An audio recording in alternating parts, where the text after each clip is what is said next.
പ്രതിഭ എംഎൽഎയുടെ മകൻ ഉൾപ്പെട്ട കഞ്ചാവ് കേസിൽ കുറ്റപത്രം സമർപ്പിച്ചിരിക്കുകയാണ്. കേസിൽ ആകെ 2 പ്രതികൾ മാത്രമാണ്. പ്രതിഭയുടെ മകൻ ഉൾപ്പെടെ 7 പേരെ ഒഴിവാക്കിയാണ് അമ്പലപ്പുഴ കോടതിയിൽ കുറ്റപത്രം സമർപ്പിച്ചിരിക്കുന്നത്. ദേവൻ MP യുടെ വിവരങ്ങളുമായി. ദേവൻ, പ്രതിഭ എംഎൽഎയുടെ മകൻ അടക്കം ഉള്ളവരെയൊക്കെ ഒഴിവാക്കിയാണ് അല്ലെ? ഈ 9 പേരായിരുന്നു ഈ കേസിൽ ആകെ ഉണ്ടായിരുന്നത്. ഇതിപ്പോ 2 പേര് മാത്രമാണോ കുറ്റപത്രത്തിൽ?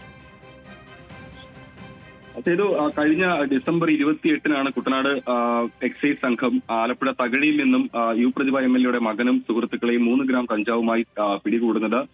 അന്ന് ഈ ഘട്ടത്തിൽ 9 പ്രതികളായിരുന്നു ഈ കേസുമായി ബന്ധപ്പെട്ടുണ്ടായിരുന്നത്. എന്നാൽ ഈ കേസന്വേഷണം പുരോഗമിക്കവേ പല രീതിയിലുള്ള രാഷ്ട്രീയ വിമർശനങ്ങളും ഒപ്പം തന്നെ മറ്റു വിവാദങ്ങളും എല്ലാം തന്നെ ഉണ്ടായ ഒരു കേസ് കൂടിയാണിത്. MLA തന്നെ നേരിട്ട് മകനെതിരെ കള്ളക്കേസാണ് എടുത്തിരിക്കുന്നതും തനിക്കെതിരെയുള്ള വ്യക്തിപരമായിട്ടുള്ള വിദ്വേഷത്തിന്റെ ഭാഗമായിട്ടാണ് മകനെതിരെ ഇത്തരത്തിൽ കേസിൽ കുടുക്കിയിരിക്കുന്നത് കാര്യങ്ങളെല്ലാം തന്നെ MLA തുറന്നു പറഞ്ഞിട്ടുണ്ടായിരുന്നു. പിന്നീട് ഈ അന്വേഷണവുമായി ബന്ധപ്പെട്ട് അന്വേഷണ സംഘത്തെ മാറ്റി അതിനുശേഷം എക്സൈസിന്റെ നർക്കോട്ടിക് സംഘമാണ് ഈ കേസ് അന്വേഷണം പിന്നീട് ഏറ്റെടുത്ത് അന്വേഷിച്ചതും.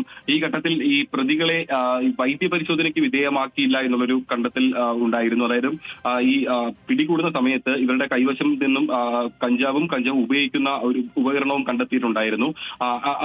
അത് കൈവശം വെച്ച ആൾക്കാരായിട്ടുള്ള 2 പേരെയാണ് ഇപ്പോൾ 1 ഉം 2 പ്രതികളായി ഇപ്പോൾ ഈ കുറ്റപത്രത്തിൽ വന്നിരിക്കുന്നത്. മറ്റ് പ്രതികൾ എല്ലാവരും തന്നെ കഞ്ചാവ് ഉപയോഗിച്ചിരുന്നു എന്നായിരുന്നു അന്ന് പിടികൂടിയ സംഘം ഈ മഹസറിൽ രേഖപ്പെടുത്തിയിരുന്നത്. ഇവരുടെ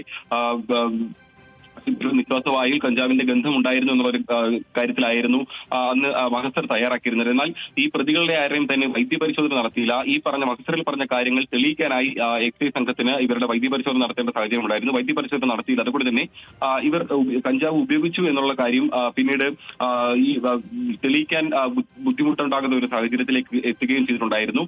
അതിനുശേഷമാണ് ഇപ്പോൾ ഇടക്കാല റിപ്പോർട്ട് അല്പം മുമ്പ് സമർപ്പിച്ച ഇടക്കാല റിപ്പോർട്ടിലും ഇത്തരത്തിൽ ഈ മറ്റ് പ്രതികളെ ഒഴിവാക്കിക്കൊണ്ട് 1 ഉം 2 ഉം പ്രതികളെ മാത്രം ഉൾപ്പെടുത്തിക്കൊണ്ട് ഇപ്പോൾ കുറ്റപത്രം സമർപ്പിച്ചിരുന്നത്. അതിനുശേഷം ഇന്നലെയാണ് ഇപ്പോൾ ഈ പൂർണ്ണ കുറ്റപത്രം ഇപ്പോൾ സമർപ്പിച്ചിരിക്കുന്നത്. ഇതിൽ MLAയുടെ മകനെയും ഒപ്പം തന്നെ മറ്റു സുഹൃത്തുക്കളെ ഒഴിവാക്കിക്കൊണ്ട് കേസിൽ 2 പ്രതികളെ മാത്രം ഉൾപ്പെടുത്തിക്കൊണ്ടാണ് ഇപ്പോൾ അന്വേഷണ സംഘം കുറ്റപത്രം സമർപ്പിച്ചിരിക്കുന്നത്. ശരി ദേവൻ, പ്രതിഭ MLAയുടെ മകൻ ഉൾപ്പെട്ട കഞ്ചാവ് കേസിൽ പോലീസ് കുറ്റപത്രം സമർപ്പിച്ച് വിവരങ്ങൾ നൽകുകയായിരുന്നു ആലപ്പുഴയിൽ നിന്ന് ദേവൻ MP.